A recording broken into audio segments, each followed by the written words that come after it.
Sot do t'ju flas për jetën, por dhe për vdekjen e Marilyn Monroe. Mund të them me gojën plot që Marilyn Monroe është një nga yjet më të mëdha të Hollywoodit. Edhe pse kanë kaluar tashmë 63 vite nga vdekja e saj, besoj që nuk ka një person që nuk e njeh apo nuk ka parë foton e saj.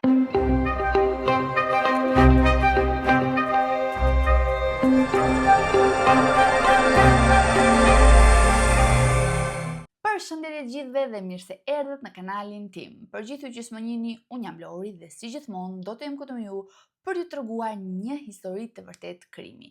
Nëse jeni të apasionuar pas historive true crime ose misterioze si puna ime, atëherë ju rekomandoj që të bëni një subscribe për të qenë gjithmonë të azhurnuar mbi videot e reja.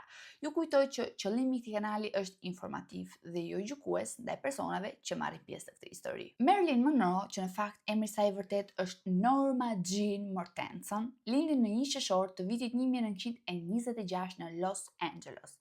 Mamaja e saj quhej Gladys Monroe, ndërsa për sa i përket babait, identiteti i tij vërtet nuk dihet. Mamaja e saj gjithmonë kishte ndërruar që të punonte në botën e spektaklit, por në fakt kishte pasur gjithnjë një punë të vogël, një punë të thjeshtë që nuk paguheshte shumë. Ajo punonte në një agjenci filmash dhe në këtë agjenci filmash montonte pjesë të filmave që xhiroheshin në atë kohë. Dhe në këtë periudhë kupton që është taxan me Norma Jean, por në fakt kur kupton këtë gjë nuk është fare entuziaste, sepse nuk ishte as e martuar dhe një fëmijë i cili ishte jashtëmartesor nuk shihte fare me sy të mirë në atë kohë. Gladys më pas u martua me një burr i cili quhej John Newton Bake dhe nga kjo martesë lindi 2 fëmijë dhe më pas kjo martesë përfundon në divorc dhe pas kësaj martese martohet përsëri me një tjetër djalë i cili quhej Martin Edward Mortensen dhe nga kjo martesë pati përsëri një fëmijë, por dhe kjo martesë përfundon në divorc. Në certifikatën e lindjes së Norma Jean, Gladys si baba të vajzës vendos emrin e Martin Edward Mortensen, por në fakt nuk është e vërtetë sepse nuk kishte babai i saj i vërtet. Por në fakt mendohet që babai i saj i vërtet ishte një koleg i punës së Gladys, një person që quheshte Charlie Stanley. Dhe në fakt ky zotëri sapo mori vesh që Gladys ishte shtatzan, u zhduk nga syt këmbët. Gladys ishte vendosur që të rriste vetë vajzën e saj, por në fakt të ishte një mami single atë kohë nuk shihej as pak me sy të mirë. Plus presionit social që kishte edhe atë ekonomik, pasi gjendja ekonomike e saj nuk kishte as pak e mirë. Imagjinoni që nuk kishte mundësi ekonomike për të mbajtur veten e vet. Imagjinoni që të mbante dhe vajzën. Mbi të gjitha, Gladys vuante dhe nga skizofrenia paranoiake që të jepte halucinacione dhe përveç gjendjes ekonomike të rënduar që kishte, vuante dhe nga kjo sëmundje. Dhe për këtë arsye jep vajzën e saj në mirëbesim në një familje tjetër për një periudhë kohe të caktuar, pasi nuk kishte në gjendje ta mbante atë. Deri në moshën 7 vjeçare, Norma Jean jetoi me një çift i cili quheshte Wayne dhe Aida Volter. Në fakt, ishin një çift fetar që gjithmonë merrnin në besim fëmijë të varfër. Dhe arsyeja që merrnin në mirëbesim fëmijë të varfër ishte që të përfitonin nga subvencionet që jepte shteti. Pra, në një farë mënyre merrin fëmijët në mirëbesim, por nuk ose i adoptonin, i mbanin, i mbathnin, i veshnin, i ushqenin dhe shteti u jepte para. Gladys shkonte gjithmonë të takonte vajzën e saj, por vajza e saj ishte shumë konfuze dhe nuk kuptonte se kush ishte mamaja e vërtet. Në fakt, Norma Jean mendon që Aida dhe Wayne Volter ishin prindrit e saj të vërtet dhe gjithmonë i thërriste Aidës mami. Dhe një moment, kjo e fundit, kur i thërret mami, i përgjigjet: "Boll më the mami, sepse nuk jam mami jot." Por në atë kohë, mamaja e vërtet që ishte Gladys fillon që të shfaqit çrregullime. Dhe në vitin 1933, kur Norma Jean ishte vetëm 7 vjeç, Gladys merr një lajm shumë të trisht. Kupton që një nga fëmijët e saj që zhvon në mirëbesim kishte humbur jetën për shkak të një problemi që kishte pasur në veshka. Dhe nga ky dëshpërim i madh i hakrret Normës dhe i thotë që pse nuk vdiqe ti në vendin e tij. Në një periudhë kohe të caktuar, Norma Jean shkon që të jetojë me nënën e saj Gladys, por një ditë gabimisht Gladys bie nga shkallët dhe përfundon në spital. Dhe ishte pikërisht atje që diagnostikohet me skizofreni paranoiake. Pra, kishte probleme të çrregullimit mendor dhe shtrohet në një spital psikiatrik. Kështu ajo shpallet e pamundur për të kuptuar, për të vepruar dhe për të kujdesur për vajzën e saj dhe Norma Jean merret në kujdestari nga shteti. Dhe si tutore e Norma Jean në atë kohë ishte shoqja e Gladys, një vajzë e cila quheshte Grace McKee, që kjo vajzë punonte në Columbia Pictures si arkiviste filmash dhe fal saj Norma zbulon talentin e saj për filma. Fatkeqësisht, pas martesës së Grace, Norma Jean kthehet përsëri në jetimore dhe nga viti 1935 deri në vitin 1938 ajo ka ndryshuar plot 11 familje. Përveç kësaj, tregon që është trajtuar në mënyrë shumë të keqe nga këto familje dhe përfshin këtu abuzimet seksuale, abuzimet fizike dhe abuzimet psikologjike dhe gjitha këto i ka përjetuar në fëmijërinë e saj. Në moshën 8 vjeçare, një person i cili quhej Kimel i kishte kërkuar Norma Jean që të shkonte në dhomën e tij dhe më pas kishte mbyllur derën me çelës duke përfituar nga vajza e vogël dhe kjo e fundit duke u lëritur dhe duke u mbrojtur me sa kishte mundësi. Dhe pas atij akti të tmerrshëm që u krye, ky i fundit i jep vajzës një monedhë dhe i thotë që shko dhe bli një akullore. Vajza e merr monedhën, ja përplas zotërisë të fytyrë dhe varpon menjëherë te gruaja e Kimel për t'i treguar se çfarë kishte ndodhur. Por normale, gruaja nuk e beson dhe i thot mbi të gjitha që të vi turp që shpik të lloj historish. Norma Jean thot që ishte ndjerë jashtëzakonisht shumë e pisët, ishte larë dhe ishte stërlar për t'u pastruar, por pa sukses. Por duhet thënë që është vetëm episodi i parë i një fëmijërie të gjatë me dhunë. Në vitin 1938, Norma Jean shkon që të jetojë përsëri me Grace, e cila sapo ishte martuar, dhe ishte pikërisht burri i Grace ai që e dhunonte Norma Jean. Më pas, Norma Jean shkon që të jetojë me një tezën e saj të largët dhe ishte pikërisht djali i tezës i cili kishte përfituar nga Norma Jean. Por sa më shumë që kish trajtohej, aq më shumë gjente strehim tek filmat. Pasi nëpër filma gratë ishin elegante, ishin të bukura, ishin karizmatike, ndërsa burrat ishin gentlemen, ishin të fortë, ishin të kujdesshëm, pra ishin një botë komplet ndryshe nga çka ajo jetonte. Në moshën 15 vjeçare, në vitin 1941, ajo shkon përsëri që të jetojë me Grace. Por burri i Grace kërkon që të shpërngulej në Virginia për shkak të një propozimi pune që kishte marrë dhe nuk donin që ta merrej Norma Jean me vete.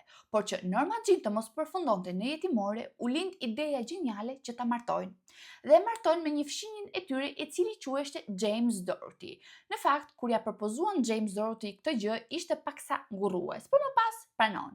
Ndërsa Norma Jean i shpjegon që nëse ti nuk martohesh me James, një farë mënyre do të përfundosh përsëri në jetimore. Dhe Norma nuk e donte këtë gjë. Por në atë kohë, në Kaliforni lejoheshin martesat në moshën 16 vjeçare. Kështu që sa për Norma mbush 16 vjeç, më 19 qershor ata të dy martohen. James tregon që Norma Jean ishte një grua e mrekullueshme, gatuante jashtëzakonisht shumë mirë, mbante pastër shtëpinë e saj dhe në fakt një nga ëndrat e saj ishte plotësuar, pra të kishte një shtëpi të sajën. Por në fakt gjithmonë kishte pasur një boshllëk në shpirtin e saj. Ky boshllëk në fakt ishte lënë nga babai i saj. Dhe kjo e fundit kërkon ta telefonojë. Dhe në fakt e telefonon Stanley, i thot kush ishte dhe çfarë donte, pra ajo që donte ishte vetëm të fliste me të. Por ky i fundit i thot që nuk e dinte kush ishte dhe nuk donte t'ja dinte. Me nisjen e luftës së dytë botërore, burri i Norma Jean, James, duhet t'i bashkoheshte flotës së marinës në vitin 1944. Dhe kjo i fundit i kërkon një fëmijë, pra një pasardhës, por James i përgjigjet që je shumë e re për të pasur një fëmijë. Plus nëse unë vdes në luftë, çfarë do të bësh me një fëmijë? Dhe duhet dish që në atë periudhë, pra siç u thash në fillim, të ishe një nënë beqare me një fëmijë të vetëm nuk shiheshe as pak mirë në atë kohë. James niset për në luftë dhe Norma Jean fillon që të punojë si punëtore në një fabrikë ku ndërtoheshin parashuta. E më 26 qershor të vitit 1945, një fotograf vendos të hyjë në atë fabrikë për të bërë disa foto që do të publikoheshin në revistën Yank. Praktikisht do të fotografonte vajza që këto të fundit do t'u jepnin kurajo burrave që ishin në front lufte. Kur shikon Norma Jean, ngelet me gojë hapur, shokohet komplet dhe i thot që në mënyrë absolute duhet të fillosh karrierën tënde si modele sepse je jashtëzakonisht e mrekullueshme. Norma Jean ndjek këshillën e këtij fotografi dhe bëhet pjesë e agjencisë së famshme Blue Book Modeling Agency dhe pikërisht ishte këtu kur filloi të çelte ngjyrën e flokëve të saj nga kafe errët në bjonde të artë.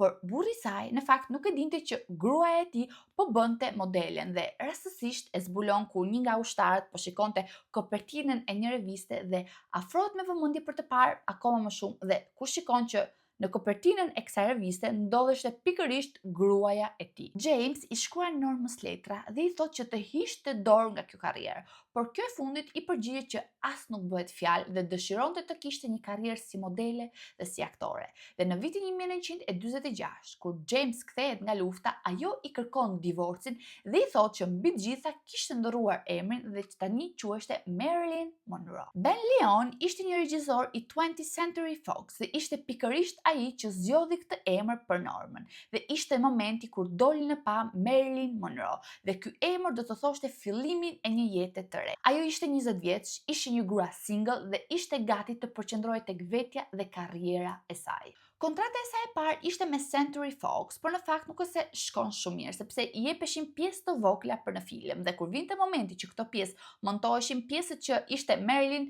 priteshin dhe Marilyn nuk shfaqej as edhe në film. Në gusht të vitit 1947 përfundon kontrata me Century Fox dhe në fakt nuk ja ribëjnë përsëri kontratën, pasi shefi i kësaj kompanie, i cili ishte Dari Zanucci, thotë që Marilyn Monroe nuk kishte fare të bënte me kineman, pasi nuk dinte të recitonte dhe nuk dinte as të aktronte. Në tetor të atij viti, ajo bën një kontratë me një agjenci tjetër filmash, e cila quheshte Columbia Pictures dhe në fakt me rolin e një protagoniste një film muzikor që quheshte Lady of the Chorus, por as ky film nuk bëri bujen e madhe që ajo dëshironte. Dhe kur mbaron kontrata me Columbia Pictures, ato nuk ja ribëjnë përsëri. Në vitet në vazhdim, në fakt merr mësime recitimi dhe aty ndryshon mënyrën se si flet, mënyrën se si ecën, mënyrën se si lëviz, mënyrën se si të duket dhe bën 2 operacione të vogla plastike, e cila ishte hunda dhe mjekëra. Kthesa e bushme në jetën e saj ishte kur njihet me Johnny Hyde, i cili ishte një zbulues talentesh në agjencinë William Morris. Johnny Hyde në fakt shikon në Marilyn një star të vërtet, shikon që ishte aftë për të bërë një yll Hollywood dhe në fakt bie në dashuri me Marilyn Monroe, saqë është i gatshëm të lërë gruan dhe fëmijët e tij për të. Marilyn refuzon propozimin për martesë, por nuk refuzon punët që ai i jepte. Okej, dikush nga ju mund thotë që, shiko, ajo u bë famshme sepse shkoi me atë. Por përpara se të dilni një përfundim të tillë, dëgjoni diçka t'ju shpjegoj një gjë.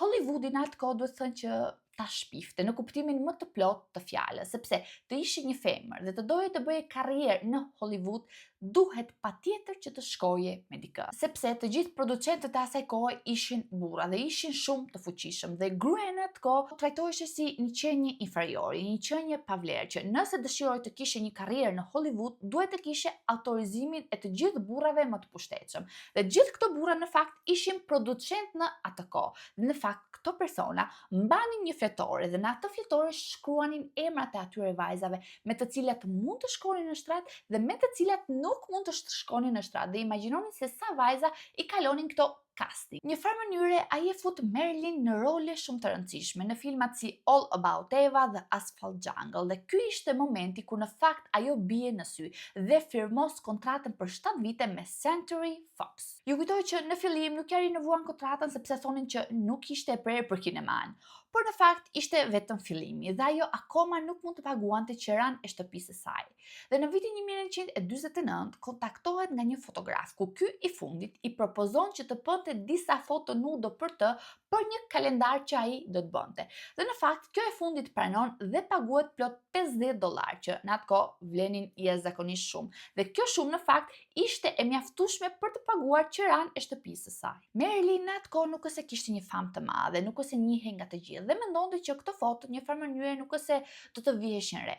Por në vitin 1952, kur karriera e saj kap kulmin, dikush zbulon këtë foto dhe fillon ta shantazhoj duke i thënë që do t'i publikojë këtë foto. Kompania Fox i propozon Marilyn që ta kundërsulmojë këtë shantazhues dhe në një farë mënyrë të jetë ajo që t'i publikojë këtë foto. Dhe Marilyn flet me mediat dhe thotë që i ka bërë ato foto për të paguar qiran e saj. Dhe kjo ndershmëri e saj i lejon shumë njerëz që të empatizohen me të dhe ishte pikërisht kjo gjë që do të rriste popularitetin e saj. Më 18 dhjetor të vitit 1950, Johnny Hyde përson një atak në zemër ndërsa ishte në shoqërinë e Marilyn.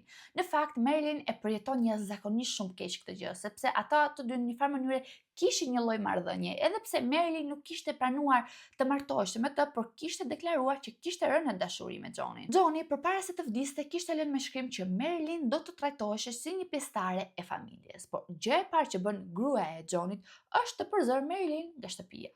Dhe Marilyn Marilyn një ditë pas funeralit të Johnit prodhon të vetvritet duke pirë një sasi të madhe ilaçesh. Pra mund të kuptoni gjendjen e rënduar që fshiheshte pas asaj buzëqeshje, sepse në të vërtetë ata i kishin mësuar si të ecte, si të fliste, i kishin operuar hundën, mjekën, i kishin kërkuar vetëm të buzëqeshte, të ishte seksi, pra një farë mënyre të ishte ikon. Por brenda saj ishte akoma ajo Norma Jean e thjesht, ajo Norma Jean që kishte ndruar shumë shtëpi, ajo Norma Jean që ishte dhunuar, ishte kishtrajtuar, ishte abuzuar që në fëmijëri. Dhe në fakt, në shpirtin e saj kishte një boshllëk shumë të madh që ajo përpiqej ta mbushte me famë dhe popularitetin e saj. Fama që Marilyn kishte gjithnjë rriteshte akoma më shumë. Merrte pjesë në shumë e shumë filma dhe në vitin 1952 ajo merr pjesë në filmin La tua bocca brucia dhe për herë të parë merr pjesë një rol serioz. Pasi në filma të tjerë ajo kishte qenë për bukurinë e saj aty, por në këtë film del në pa talenti i saj i vërtetë. Të gjithë mendonin që ishte shumë e sinqert, ishte shumë reale, kur qante me të vërtetë dhe gjitha emocionet që përçoheshin në film arrinte t'i përcjellte. Dhe po në atë vit, ajo njihet me një djalë i cili quheshte Joe DiMaggio, që ishte një lojtar bejsbolli me origjinë siciliane, ku në fakt bie në dashuri dhe nis një marrëdhënie me të. Dhe fotot me këtë djalë dalin në faqen e çdo gazete të mundshme. Suksesi i Marilyn vjen një moment dhe shpërthen pikërisht në filmin Niagara dhe në filmin Gli uomini preferiscono le bionde, ku Marilyn recitonte, këndonte, kërcente. Dhe në vitin 1953 del filmi Come sposare un milionario, ku luante rolin e bjondës së bukur dhe budallaqes. Në fakt kishte ngecur pak tek këto lloj rolesh, por dhe vetë ajo dëshironte të merrte pjesë në role më dramatike që të tregonte në një farë mënyrë talentin e saj të vërtetë. Në të njëjtën periudhë, i dashuri i saj që ishte Joe DiMaggio i propozon për martesë dhe martohen më 14 janar të vitit 1954. Por në fakt, martesja e tyre nga jashtë dukeshe si një martesë perfekte. Ai dukeshe si personi perfekt, i sjellshëm, i kujdesshëm, por nga ana tjetër ishte një person shumë xhelos, një person shumë posesiv dhe një person i dhunshëm, saqë disa herë kishte ushtruar dhunë fizike mbi Marilyn dhe mbi të gjitha i kishte lënë dhe shenja. E keni parasysh atë skenën ku Marilyn ndodheshte në këmbë si për rjetës së metros dhe nga aty dilte ajri ngrohtë që ngrinte fustanin e saj të bardhë? Në fakt, kjo pjesë është marrë nga filmi Quando la moglie in vacanza dhe është një film ku një burr i martuar në fakt tenton të josh fshinjen e tij të shtëpisë. Dhe si gjithmonë ajo është femra bombë dhe në një moment kalon sipër kësaj rjete për të freskuar dhe pa e vënë re ajo, fustani i saj ngrihet dhe duhet thënë që është skena më e famshme e saj. Kjo skenë në fakt është xhiruar me qindra fansa që ndodheshin aty për të parë Marilyn dhe normale këmbët e saj, pasi Marilyn ishte Marilyn. Por aty ndodheshte edhe Joe dhe në fakt nuk i pëlqeu fare kjo skenë kur pa që fustani i gruas së tij u ngrit sipër gjurit dhe nervozohet jashtëzakonisht shumë. Regjizori i filmit Billy Wilder në fakt e kujton Joe që ishte i mbushur plot urrëtie, plot zemërim, plot xhelozi dhe sapo arrin në shtëpi fillon një zënk e madhe mes së dyve. Dhe aq e madhe ishte zënka e tyre saqë Joe fillon që të godas Marilyn, saqë duhet të ndërhynte produksioni Fox që t'i ndante. Produksioni Fox i kërkon Joe të largoheshte sepse ishin të shqetësuar për atë që mund t'i bënte Marilyn. Dhe në fakt të dy divorcohen nga njëri tjetri, por jeta e Joe pas divorcit në fakt nuk ishte më e njëjta, sepse ai kishte arritur të punësonte një detektiv për të ndjekur Marilyn dhe ta fotografonte me ato që ai i quante dashnorët e saj. Dhe në fakt të gjë e bënte sepse nuk e pranonte faktin që nuk i kishte në kontroll atë. Pas divorcit, Marilyn vendos që të bëhet një aktore e madhe dhe që njerëzit një farë mënyre ta merrnin shumë seriozisht atë. Dhe në moshën 25 vjeçare, ajo transferohet në New York për të marrë mësime aktrimi. Dhe në këtë periudhë ajo hap agjensinë e saj, të cilën e quajnë Marilyn Monroe Production. Një ditë, ajo dhe një miku i saj po pinin një kafe pas një leksioni që kishin pasur dhe po në atë zonë vendosin në atë moment një poster të Marilyn me fustanin e bardhë që i ngrihet sipër. Dhe ajo i drejtohet mikut të saj dhe i thot: "Ja, kjo është ajo që u intereson njerëzve mbi mua." Në atë periudhë, ajo fillon që të ketë misim me Arthur Miller, që ishte një dramaturg, një skenarist, por misia e tyre me kalimin e kohës kthehet në diçka më shumë. Por duhet thënë që gjë që ishte e vërtetë që Marilyn në fakt ishte shumë e tërhequr nga burrat që ishin më të mëdhenj në moshë. Ndoshta në një farë mënyre tek ata kërkonte atë figurën atërore që kurrë nuk e pati, por Arthur Miller tek Marilyn shikonte shumë potencial, shikonte një grua inteligjente. Dhe për Marilyn në fakt nuk ishte asgjë më të rëndësishme se sa të nxirrte në pa talentin e saj, sepse dëshironte të vlerësoj për talentin e saj dhe jo vetëm për pjesën që ishte shumë e bukur. Kohë më vonë, Marilyn merr pjesë në një film i cili quheshte Bus Stop dhe ishte një rol shumë serioz, ndoshta më i vështirë që ka interpretuar, sepse personazhi i filmit ngjante jashtëzakonisht shumë me të, saqë ajo filloi që të punonte akoma më shumë me veten e saj. Ajo fillon që të udhëtojë duke përdorur një emër të re, Zelda Zong. Në 29 qershor të vitit 1956, ajo dhe Arthur Miller martohen, por vështirësitë në jetën e saj nuk kanë të sosur, sepse në një farë mënyre ajo dëshironte me ngulëm që të kishte një fëmijë, por në fakt e kishte paksa të vështirë për të ngelur shtatzan. Sepse Marilyn vuante nga endometriozi, është një çrregullim ku disa qeliza që duhet të ndodhen brenda në mitër, në fakt rriten jashtë saj. Ajo gjithmonë kishte ato pyetjet, le të themi, që bëhen dhe sot e kësaj dite: pse nuk e bën një fëmijë, kur do të bësh një fëmijë, pse je vonuar për të bërë një fëmijë, dhe gjitha këtyre pyetjeve u përgjigjet me shumë klas.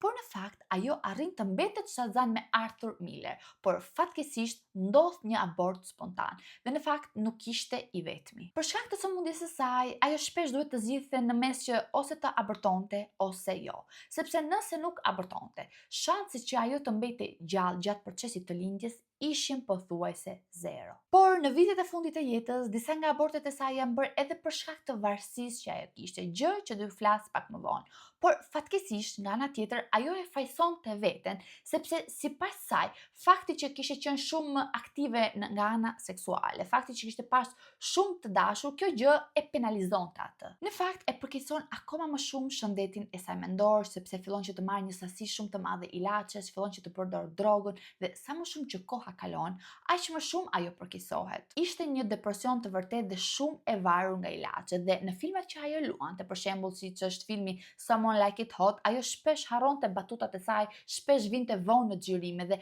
nuk ishte më ajo Marilyn Monroe e mëparshmja. Ajo dëshironte që skenat e saj të ishin perfekte, saqë i përsëriste dhe i ripërsëriste me mijëra herë.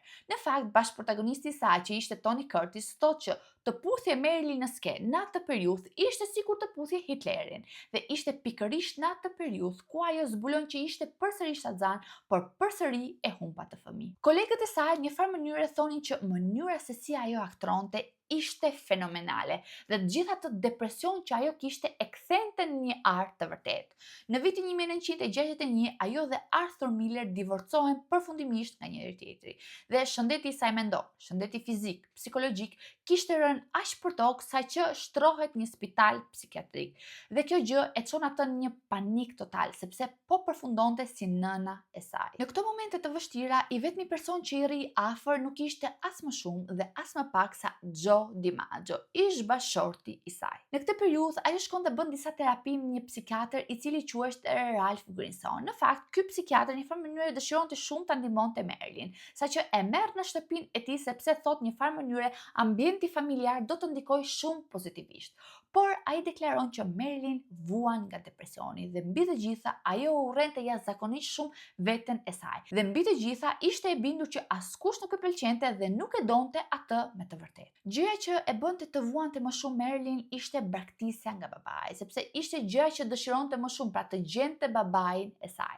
Në fakt, një miku i saj tregon që një natë kur kishin dalë duke pirë, ai, Marilyn dhe disa të tjerë kishin vendosur që të bënin një lojë, do të thonin se cili prej tyre gjën që dëshironin më shumë. Dhe kur kishte ardhur radha e Marilyn, ajo kishte thënë që dëshironte të vinte një paruke të zezë, pra të bëheshte Zelda Zong, të gjente babain e saj, ta çonte në një bar, ta joshte dhe më pas të shkonte në shtrat me të. Dhe më pas ti thotë që si ndihesh tani që di që ke një vajzë dhe sa po kryeve marrëdhënie me të. Tani, mund të them me gojën plot që kemi arritur në pjesën më interesante të historisë, në pjesën ku Marilyn Monroe nis një marrëdhënie të fshehtë me dy burrat më të pushtetshëm në botë, që ishin vëllezërit Kennedy, John Kennedy, presidenti i Shteteve të Bashkuara të Amerikës, dhe Robert Kennedy, që ishte prokurator i përgjithshëm i Shteteve të Bashkuara të Amerikës. Tani, takimi mes Marilyn dhe Kennedy në fakt nuk është shumë i qartë, sepse ka shumë versione, por versioni më i besueshëm është që ato janë takuar kur Marilyn ka qenë akoma e martuar me Arthur Miller, ose më saktë kur martesa me Arthur Miller ka qenë drejt fundit. John Kennedy lindi në Brooklyn në 29 maj të vitit 1917 dhe ishte i biri i Rose dhe Joseph Patrick Kennedy. Babai i John në fakt nuk ishte një person shumë i mirë. Imagjinoni që ishte fan i Hitlerit dhe duke thënë këtë kam thënë shumë gjëra. Në jetën e tij në fakt ka bërë jashtëzakonisht shumë gjëra. Një nga këto është të detyronte vajzën e tij që të bënte lobotomi. Lobotomia është një procedurë neurokirurgjikale që konsiston në prerjen e pjesës së brendshme të lobeve frontal të trurit. Ai e detyroi të ndërmerrte këtë lobotomi në moshën 23 vjeçare dhe e la të paaft përkohësisht, sepse sipas tij sjellja e saj ishte shumë e çuditshme, sepse kjo vajzë në fakt kishte shumë guxim ose merrte shumë iniciativë në lidhje me djemt. Ky tipi këtu që lobotomizoi vajzën e tij, nga ana tjetër u kishte mësuar djemve të tij që të shkonin në shtrat me sa më shumë vajza të ishte e mundur. Dhe këtë gjë në fakt e bënte dhe vet. Imagjinoni që një herë çoi me pushime të dashurën e tij së bashku me gruan. Dhe kjo e fundit nuk foli asnjë fjalë. Pasi ishte mësuar që si grua që je duhet të mbyllësh njërin sy, pra në një farë mënyrë t'i vuaj por mos e shfaq kurrë. Djem gjithmonë e kishin ndjekur këshillën e babait dhe kishin pasur jashtëzakonisht shumë gra në jetën e tyre, edhe pse ishin të martuar, pasi John Kennedy ishte i martuar me Jackie Kennedy dhe kishin 3 fëmijë dhe fatkeqësisht njëri prej tyre kishte vdekur, pra kishte humbur jetën 2 ditë pasi kishte lindur, ndërsa Robert Kennedy ishte martuar me Ethel Skakel dhe kishin plot 11 fëmijë. Duke u kthyer tek historia jonë, Marilyn në fakt gjatë xhirimeve të një filmit arrin të lë xhirimet përgjysmë dhe merr një avion dhe niset drejt New Yorkut, sepse John Kennedy kishte ditëlindjen dhe ajo dëshironte t'i këndonte këngën Happy Birthday. Më 19 maj të vitit 1952, Marilyn në fakt kishte veshur një fustan të ngushtë, ngjyrë mishi, plot e përplot me xixa dhe këndon këngën Happy Birthday Mr. President përballë tij dhe 15 milion personave. Pas kësaj, historia me John Kennedy në një farë mënyrë mbaron sepse ai nuk do ta takojë më, sepse nuk e duronte më dhe nga ana tjetër ajo fillon një marrëdhënie sekrete me vllain e tij, Robert Kennedy. Shumë persona në fakt mendonin që Marilyn një herë dilte me njërin, një herë dilte me tjetrin, kishte raste që dilin të tre së bashku dhe nga ana tjetër marrëdhënia që kishte me Robert ishte shumë më intensive kundrejt asaj që kishte pasur me John. Dhe shumë persona mendonin që Marilyn ishte e dashuruar me të. Ata takoheshin shpesh në shtëpinë e Peter Lawford, i cili ishte burri i njërës prej motrave Kennedy dhe Marilyn ishte mike e Lawford dhe ftoheshe shpesh nga kjo familje në festat që ato bënin dhe natyrisht këtu ftoheshin dhe vëllezërit Kennedy. Marilyn në fakt donte t'u pëlqente shumë atyre, saqë i kishte kërkuar dhe ndihmë vajzës së psikiatrit, i kishte kërkuar argumente që mund të fliste me vëllezërit Kennedy, pyetje politike që mund të bënte që në një farë mënyre mos dëgjante si një bjonde budallaqe. Arri më 5 gusht të vitit 1962, ku ndodh diçka që shokon të gjithë vendin. Marilyn Monroe gjendet pa shenja jete në dhomën e saj të gjumit. Por çfarë ndodhi në të vërtetë, sepse shumë gjëra ishin të paqarta. Gjëja e parë e paqartë ishte shëndeti mendor i saj, pasi shumë persona thonin që ajo ishte mirë. Dhe me fjalën mirë nuk kuptonin më mirë se herë të tjera, sepse kujtonin që Marilyn vuante nga depresioni, vuante nga ndryshimet e humorit, merrte një sasi të konsiderueshme ilaçesh. Por psikiatra e saj thoshte që Marilyn ndodheshte në fazën më të mirë të jetës së saj, pasi po merreshte me punë, po mundoheshte të ulte dozën e ilaçeve që merrte. Por nga ana tjetër, kolegët thonin komplet ndryshe. Ato thonin që nuk ndodheshte në fazën e saj më të mirë, por ndodheshte në fazën e saj më të keqe, sepse në një farë mënyrë Marilyn dukeshte sikur po dorëzoheshte. Por dhe mënyra se si u gjete vdekur ishte paksa e çuditshme dhe ka shumë versione për këtë gjë. Por fillimisht filloi me zyrtarin, pastaj merremi dhe me versionet e tjera. Më 4 gusht, një ditë para vdekjes së saj, Marilyn në fakt merrte telefonat nga familja Lawford dhe i thonë që të shkonte të darkonte me ta, por kjo e fundit refuzon. Në orën 7:30 të mbrëmjes merr një tjetër telefonat nga djali i ish bashortit të saj, Joe DiMaggio, që në fakt kishin marrëdhënie shumë të mira. Pas kësaj telefonate telefonohet dhe nga psikiatri i saj, ku ky i fundit deklaron që Marilyn ishte shumë mirë, pra dëgjoheshte shumë mirë ku fliste në telefon. Dhe nga ana tjetër, shërbëtorja e Marilyn, Eunice, që jetonte me të, deklaron që ka parë Marilyn në orën 9 të mbrëmjes për herë të fundit. Dhe më pas, kjo e fundit i ka uruar natën e mirë dhe i ka thënë që po shkonte që të shtriheshte. Më vonë, po atë natë, ajo merr në telefon Peter Lawford dhe në këtë telefonat Marilyn ishte paksa e çuditshme. Nuk fliste qartë në telefon dhe në fund të telefonatës e kishe përshëndetur atë duke i thënë lem të mirë. Por nga ana tjetër, Peter e kishe gjetur këtë telefonat paksa të çuditshme, por jo aq të çuditshme sa që të shkonte drejt saj. Marilyn vuante dhe nga pagjumësia dhe merrte një tufë ilaçesh për të fjetur, përfshirë këtu dhe në butal. Dhe Peter kishte menduar që Marilyn ka marrë këto ilaçe, prandaj po flet në mënyrë të çuditshme.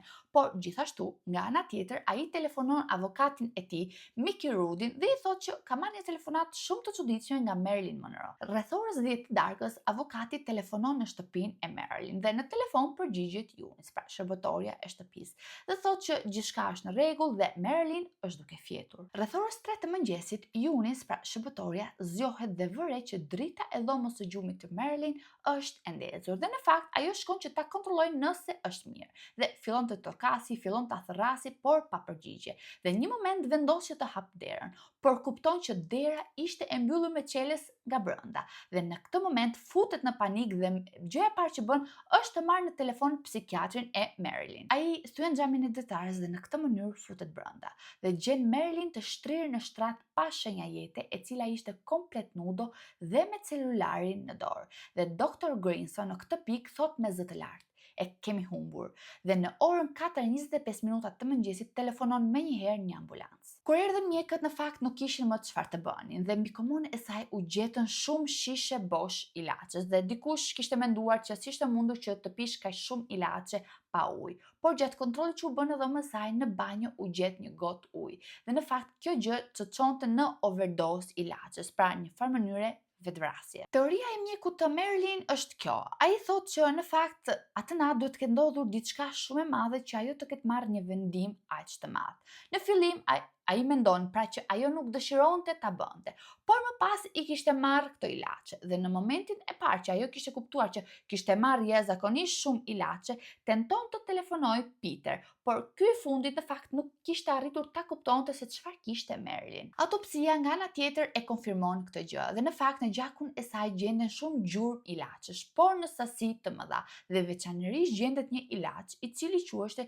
klorhidrat. Por mjeku thotë që ky ilaç në një farë mënyre asnjë mjek në SBA nuk mund ta jepte me recetë dhe kuptohet që ajo e ka marrë në mënyrë ilegale në Meksik. Funerali i saj bëhet me 8 gusht në orën 1 të drekës dhe mes personave ishte edhe Joe DiMaggio, ish burri i saj që i kishte qëndruar afër gjatë gjithë kësaj periudhe dhe vdekja e saj mbyllet si një vetvrasje.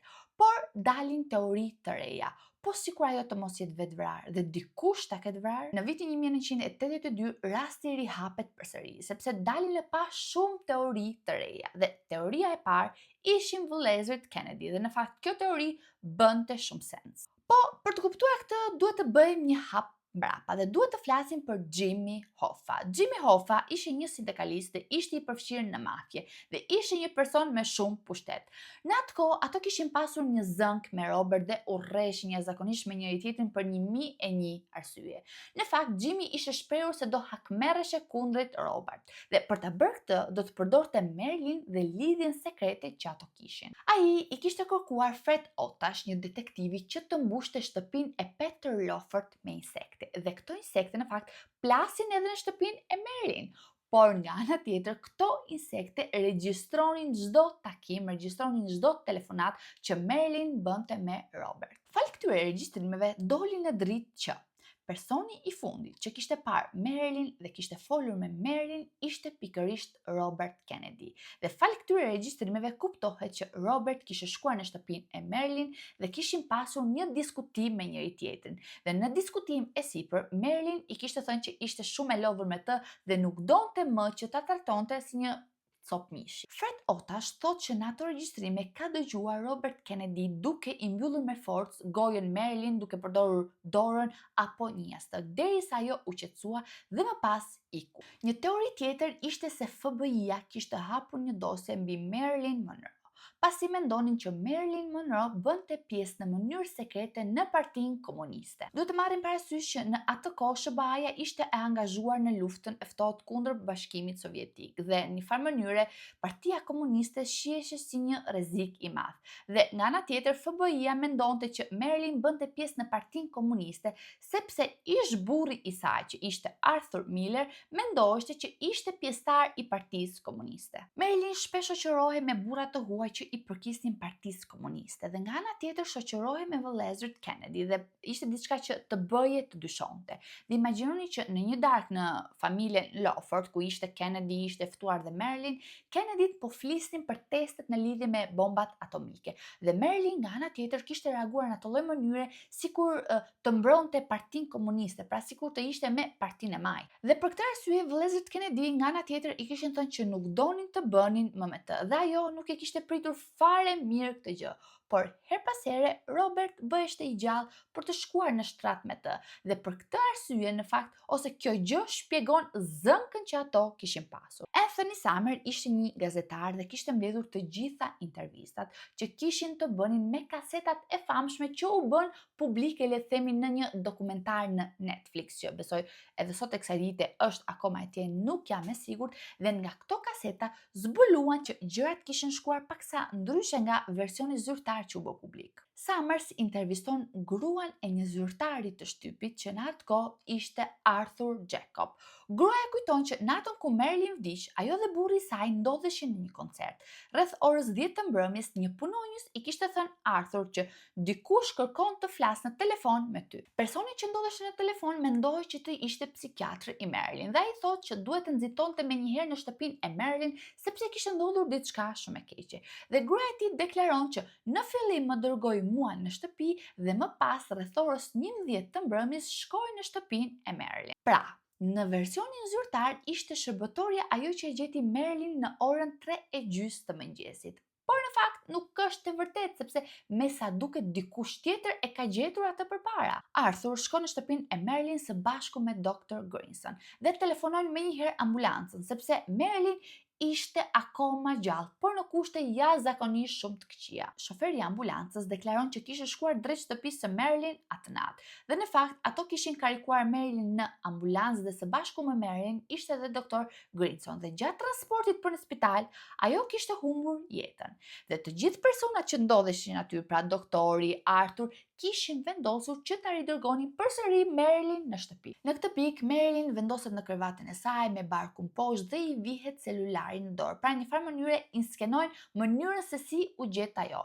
Okej, shërbëtorja e gjeti atë në orën 3:30 të mëngjesit, por kishte qenë dikush tjetër që e kishte gjetur përpara. Por një gjë që është e sigurt ishte që Robert Kennedy kishte qenë personi i fundit që kishte parë Marilyn gjallë, pra kishte folur me të, por kjo gjë nuk u bë publike kurrë. Gjë tjetër dyshuese ishte se kunati i Kennedy, pra Peter Lawford, kishte punësuar dy persona që të shkonin në shtëpinë e Marilyn dhe të fshinin çdo provë dyshuese që mund të prekte Kennedyn. Dhe njëri nga këto dy persona që kishte punësuar ishte pikërisht Fred Otash. Pra ishte personi që ishte punësuar në fillim nga Jimmy Hoffa, nga ai mafiozi i madh. Të gjitha fotot që kishte Marilyn me Kennedy në fakt u sekuestruan nga persona që thonin që ishin FBI-ja dhe vetmja foto që xhiron në rrjet është pikërisht kjo. Dhe të gjitha regjistrimet që kishte Marilyn, pra që kishte bërë Marilyn me Kennedyn, dhe ato u sekuestruan nga FBI-ja dhe u zhdukën. Sipas mendimit tim, në lidhje me këtë histori, Marilyn Monroe as nuk u vra nga dikush, as nuk u vetvra.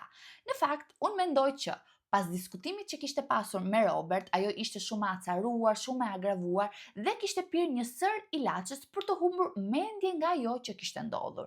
Dhe momentin e parë, kur ajo ka kuptuar që ka kaluar cakun, pra ka pirë më shumë se ç'duhet, merr në telefon Peter për t'i kërkuar ndihmë, por pa sukses. Dhe e gjitha ajo skena që u bë për pastrimin e dhomës, në një farë mënyrë nuk u bë për të mbuluar një vrasje, po përkundrazi u bë për të mbuluar Kennedy, sepse në atë kohë shumë persona nuk e dinin që vëllezërit Kennedy kishin jashtëzakonisht shumë marrëdhënie, shkonin me një migra dhe nga ana tjetër duhet të ruan në një farë mënyre reputacionin e tyre. Këto miqtë mi janë gjitha informacionet që kam gjetur mbi rastin. Më shkruani në komente mendimin tuaj në lidhje me këtë histori, mos harroni të bëni subscribe dhe ne do shihemi në videon e radhës. Dhe atëherë, ciao!